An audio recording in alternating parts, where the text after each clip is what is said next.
Bible আমাদের ঈশ্বরের রাজ্য, ধার্মিকতা ও ন্যায় বিচারের কথা বলে। আর ঈশ্বরের রাজ্যে যাওয়ার একটাই পথ, প্রভু যীশুখ্রিস্ট।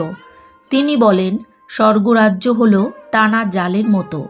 সমুদ্রে জাল ফেলা হলে যেমন একসাথে অনেক রকমের মাছ ওঠে, তারপর লোকেরা সেই জালটিকে পাড়ে তুলে নেয় এবং ভালো মাছগুলোকে বেছে রাখে আর খারাপ মাছগুলোকে ফেলে দেয়।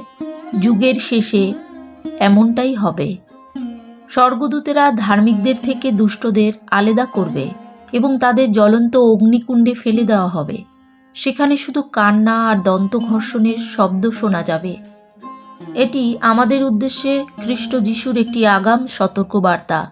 তিনি জানিয়েছেন, যুগের শেষে ঈশ্বর সকলের বিচার করবেন এবং টানা জাল অর্থাৎ সুসমাচারের মাধ্যমে তিনি সকল জাতির মানুষকে একত্র করবেন। তাদের মধ্যে থেকে ধার্মিকদের ও দুষ্টদের আলাদা করে দুষ্টদের তিনি শাস্তি দেবেন এবং জ্বলন্ত অগ্নিকুণ্ডে ফেলে দেবেন।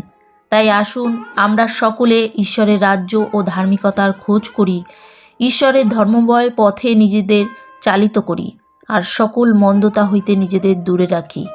ঈশ্বর আপন বাক্যে আমাদের সকলকে আশীর্বাদযুক্ত করুন। আমেন।